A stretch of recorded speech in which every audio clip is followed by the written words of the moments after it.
اٹھتے بیٹھتے آتے جاتے استغفر اللہ ربی استغفر اللہ الذی لا الہ الا ہو الحی القیوم واتوب الیہ استغفر اللہ ربی من کل ذنب واتوب الیہ.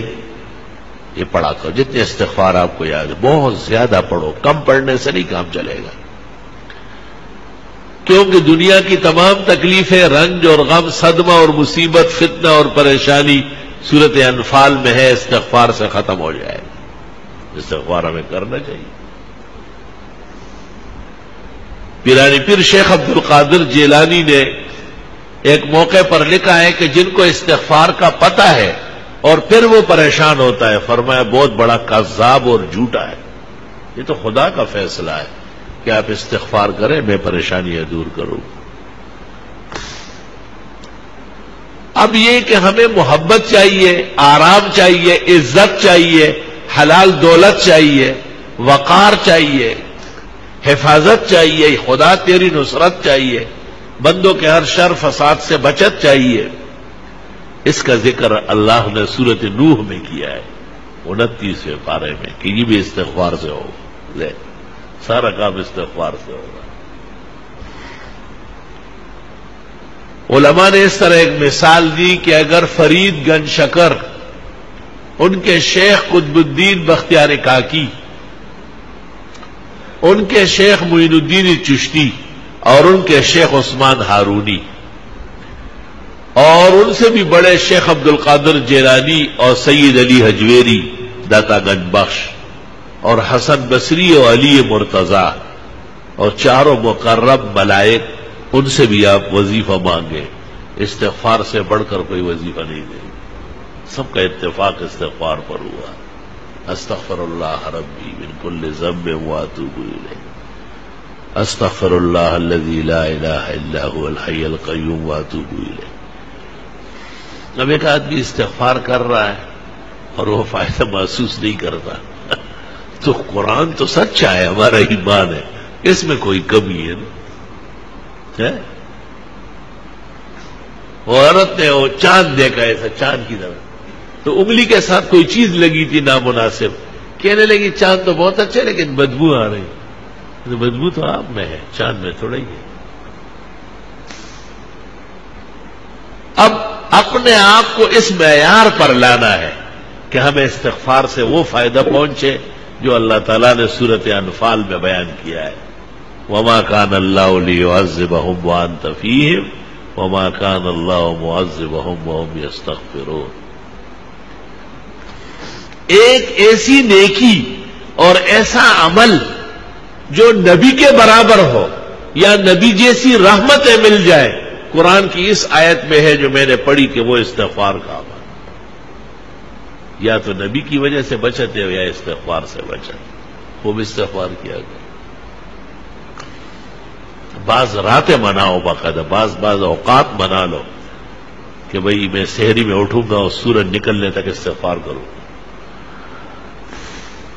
اور میں جمعے کی نماز کے لیے 2 گھنٹے پہلے آؤں گا، سورۃ کاف پڑھوں گا، 100 مرتبہ درود ابراہیمی پڑھوں گا، بس پھر جمعے تک استغفار کروں.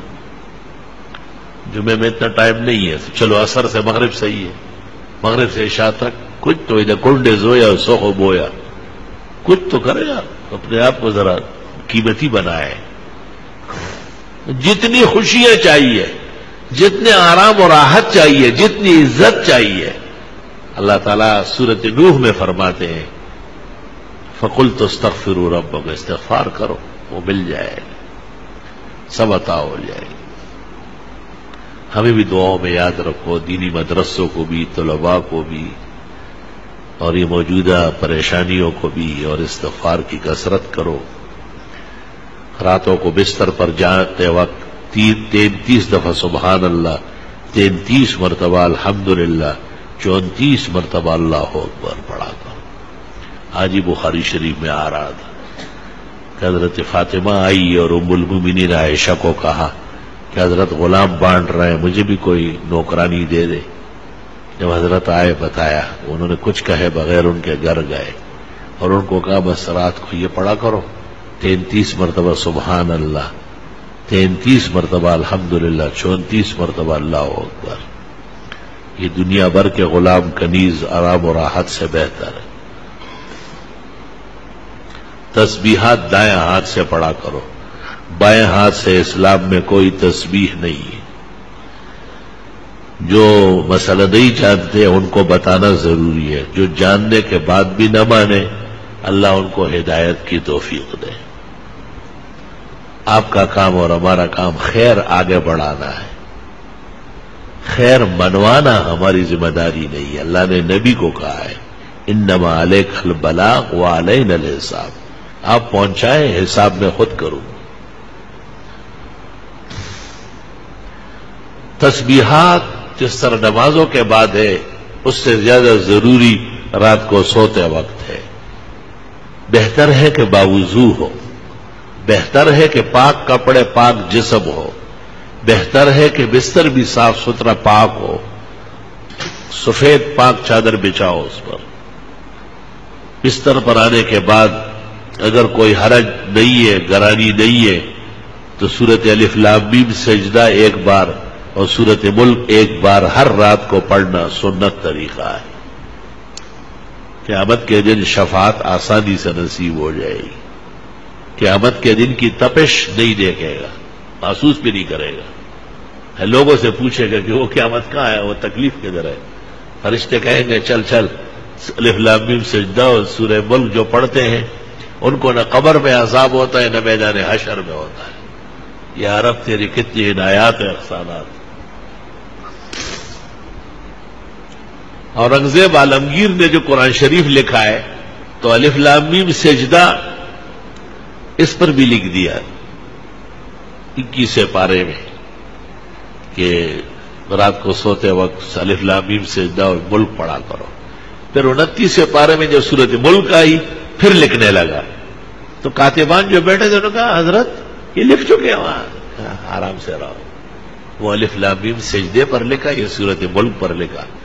اور حدیث شریف لکھنے کے بعد لکھ فرمایا بس اورنگزیب کا یہی مقصد تھا کہ یہ لکھا ہوا قیامت تک رہ جائے، شاید کوئی عمل کر کے اور مجھے بھی قبر کے عذاب سے اور جہنم کے تپش سے اور قیامت کی پریشانی سے اللہ تعالیٰ نے نجات نصیب فرمائے. الحمدللہ رب العالمین. اللہم صل وسلم علی النبی وعلی آلہ وصحبہ.